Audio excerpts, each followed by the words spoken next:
Kanas hojii sedheen duruunfadheen itti seenee. Ani maqaan koo Kee Jeen jedhama. Kanan dhaladheetti guddadhe magaalaa Adaamaa keessatti yeroo ta'u barnoota kiyyallee kutaa 1 hanga 10tti seeraan baradhee xumureera. Maatiin kiyya ijoollee 4 kan qaban yeroo ta'u abbaan kiyya yeroon ani kutaa 6ffaa baradhu bara 2004 nurraatii boqote. Yeroo lubbuun jiru dalagaansaa hojii barsiisummaadha ture. Barnoota TTI baratee akkuma xumureen carraa barnootaa dippiloomaarraa argatee darbees digrii isaatiin eebbifamuun hawaasa naannoo Adaamaa baruuf barsiisuutiin gargaaraati ture. Haa ta'uutii garuu dhukkuba asmii hamaa irra bubbuleen lubbuunsaa nuyiif maatii keenya jalaa darbuu dandeesse. Haati kiyya nu ilmaan ishee guddisuu nyaata qopheessitee uffata keenya miiccitee barsiisuun alatti hojii gara biraa hin qabdu. Barnootallee hanga kutaa muraasaatti malee hin baranne. Erga abbaan keenya boqotee jireenyi waa hundumaayyuu ishee irratti kufee rakkinni mana keenya seenuu eegale. Erga kanaatii nu ijoollee ishee guddisuuf jecha harka nama baay'ee ilaalte. Firri guyya tokkoof guyya lamaaf nama danda'uu ni danda'a ta'a. Haa ta'uutii garuu mana ofii baachuun qooda ofii fudhachuun kanuma abbaa ofiiti. Haati keenyi nu guddisuudhaaf jettee abbaa manaa lammaffaa haadha manaa fi ijoollee qabutti heerumteetti. Haa ta'uutii garuu boqonnaa kennuufii dhiisee nama nagaa ishee dhawwatu ta'e. Hanga ishee yaaddes gargaaruu hin dandeenye. Yeroo booddee waggaa lamallee waliin otoo hin turiin gargar walirraa bahanii. Erga kanaas nu jiraachisuuf jecha hojii garaagaraa gabaa keessatti bittee gurguruun bu'aa argatteen nu jiraachisuuf yaalteetti. Akka carraa ta'e yeroo tokko immoo abbaan kiyya barsiisee barreeffamallee barreessuu waan dandeessuuf hojii waardiyyummaan baankii irra galtee turte. Haa ta'uutii garuu kanaan illee dandeessee qofaa ishee mana keenya jiraachisuu waan dadhabdeef sanarratti immoo dhukkubuullee waan jalqabeef gara manaatti deebi'uun hojii garaagaraa ammallee yaaluu jalqabde. Mana nyaataa nyaata hojjechuuf qacaramteetti. Haa ta'uutii garuu har'a meeshaan cabe jedhanii miindaa isheerraa yeroo kutan bor immoo meeshaan bade jedhanii baatiidhaan kan argattu mitiitii maallaqa gara biraallee dabalataan ishee gaafachuu yeroo jalqabanitti kanallee hojjechuu ni dhaabde. Sanaan booddees mana hoofcoo yookiin immoo baaburaa deemuun xaafii namaaf qulleessuun boqqolloo soruun hojjechuufillee yaaltus dugdi ishee humnaa ol dhukkubu jalqabnaan kanallee dhiistee dhukkubsattuu taatee manatti ni jalaa deebite. Sanaan booddee anaaf obboleettiin koo tarii dabaree keenyadha jennee otuma barnoota keenya barannuu mana namaa hojii hojjechaa guyyaa qidaameef sanbata immoo hojii humnaa qansiraa garaagaraa yaalaa waan arganne gara manaatti finnee haadha keenyaaf obboloota keenya jiraachisuuf yaalii goone. Haa ta'uutii garuu nutis guyyaa tokko ni arganna guyyaa tokko ni dhabna. Haga bullee guyyaa 2-3 walitti aansinee bullee garaa qullaadhaan gara mana barumsaa yeroo deemnu lafaan martoon nu qabee kufnee hiriyoonni keenyi gara mana yaalaatti nu geessu. Haala kanaan 10 yeroon xumuru dhabdeen illee na jalaa hafee hojii garaagaraa barbaaddachuun hin jalqabe. Haala kanaan karaa namaa qulqulleessituutiin baankii keessa nan qacarama. Hojjechuus nan jalqabe. Hanga tokko maatiin kiyyas boqonnaa argatanii warri anaa gadii seeraan barnoota isaaniillee barachuu jalqabanii. Haa ta'uutii garuu ergan hojii argadhee booda dargaggoo tokko waliin jaalala nan jalqaba. Ofii barataa yuunivarsiitiidha. Guyyaa hojjetee galgala maallaqa isaatiin of barsiisa. Waan hundumaan baay'ee bareedaa fi amala dhiiraa ni jaalladhu dargaggoo qabudha. Waa hedduu waliin dabarsine. Yeroo jalqabaaf dhiira hidhiin kiyya dhungate. Kabaja kiyyallee fedhii kiyyaan nan kenneefi.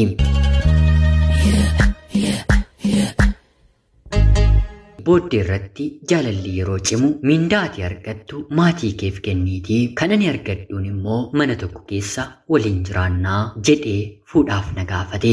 Jaalalli isaa natti hammaatee waan na tureef anis tole jedheen haati kiyya otoo na komattuu obbolaan koo rakkoo kana keessatti nu dhiistee heerumumaaf yaaddee otoo naan jedhanii dideen isa waliin bahee. Jaalalli jalqabnes baay'ee natti tole. Guyyaa hanga sa'a 11tti baratee sa'aan 12 yeroo taatu wiixataa hanga jimaataatti gara yuunivarsiitii Adaamaatti imaluun barnoota isaa barata. Manni keenyillee haala gaariin nuuf ho'ee otoo jirru gidduuttani hojii dabalataa dabareedhaan kan hin hojjedhu mana nyaataa keessaa keessummeessituu nan argadhe. Hanga tokkos maallaqaan fooyya'een otoo hin jiruu haa ta'uutii garuu rakkoon gara biraa karaa kanaanaaf dhalataa. Dargaggoo nu waliin hojii mana nyaataa kana keessa dalagu tokkotu ture. Hojii dabalataa inni immoo dubartoota garaagaraa namoota abbaa qabeenyaa ta'aniif icciitiidhaan dhiyeessaa. Kaayyoon inni mana sana keessa hojjechuus keessummeessuuf qofa otoo hin taane hojii kana haalaan hojjetee komishinii argamurraa fayyadamaa ta'uufi. Maarree anaanis haasofsiisuu jalqabee garee isaa keessa na galfachuuf barbaade. Kanaanis jecha ittiin na amansiisu guyyaa dalagaan jiru yoo xiqqaate guyyaatti sa'aatii muraasa qofaa dalagdee mindaa baatiidhaan mana kana argattu siifan argamsiisaa jedhee na sossobee. Anillee rakkoon koo rakkina maallaqa maatii kiyya ittiin hin utubu waan na ta'eef torbeetti guyyaama tokkollee yoon dalage maatii koo haala gaariin jiraachisuu barbaachisuu nan danda'a jedheen abbaa manaa koo dhokseen ittan seenee. Akkuman jedhees baatiidhaan si'a 4 si'a 5 na hojjechiisu jalqabee. Abbootii qabeenyaa namoota gochaa kanaaf na barbaadani biratti hin heerumne jedheen yeroo isaan na barbaadanitti bira deemuun waliin ciisuun maallaqa funaannachuun eegalee. Gochaan kun eenyummaa koofis jireenya koofis gaarii akka hin taane nan beekaa. Haa ta'uutii garuu dhala namaadhaaf furgoon rakkinaan itti bahan hin beekamu. Maatii koon jabeeffadha jedheen jireenya kana keessa nan seenee. Booddee irratti immoo maallaqa dachaadha yeroo naan jedhan abbaa manaa kiyya dhiiseen sababa gara biraa dhiyeesseefiin buluullee nan jalqabee.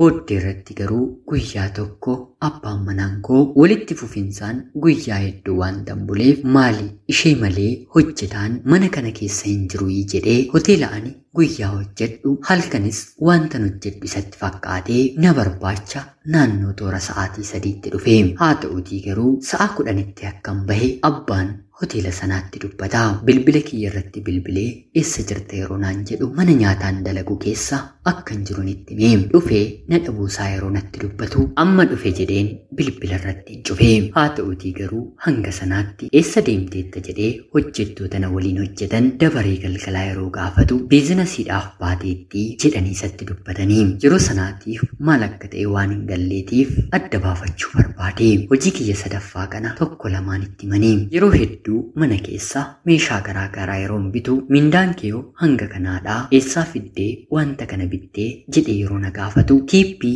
yookiin immoo maallaqa haftee xiqqoo maamiltoonni kiyyanaaf kennan walitti qabeenii jedheen deebisaafii ture. Haa ta'uutii garuu guyyaa kana edaa kanaan na guyyomsaa turte jedhee battalanaaf bilbilee lamuu lammataa ija kee arguun barbaadu mana hin qaba jettee gara mana kootti hin deebi'inii ijaan yoon si arge foon kee kukkuteen bakka dhibbatti hiraa jedhee bilbilan irratti cufuun miira aariidhaan uffata kiyya mana keessaa walitti qabee gara mana haadha kiyyaa geessuun intala keessan ishee baalagee na harkaa fudhaa jedhee uffata kiyyatti darbatee deeme. Erga kanaa walirraatii gargar baanee anis bultii kiyyarra maallaqa jaalladheen duubatti garagaleerree hin ilaalle. Haa ta'uutii garuu haati kiyya obbolaan koo hojii kana dalagdamoo jechuun baay'ee natti gaddanii. Hojii qulqulleessituu fi mana nyaataa keessa keessummeessuu dhiiseen guutummaa guutuutti kanarratti hin bobba'ee. Waggaa lamaafis walitti fufinsaan nan hojjedhe. Maallaqa hedduu guyyaa guyyaattiin nan argadha. Haa ta'uutii garuu na harkaa eessatti akka inni faca'u hin beeku. Mannin maatii koorraa adda bahee qofaatti kireeffadhe si'a 2 meeshaa koo waliin na waliin saamame. Booddee irratti garuu of wallaaleen dhukkubsattuu ta'een sammuun illee sadarkaa hanga maraachuutti nan gahe. Of wallaaleen ofitti odeessuu nan jalqabe.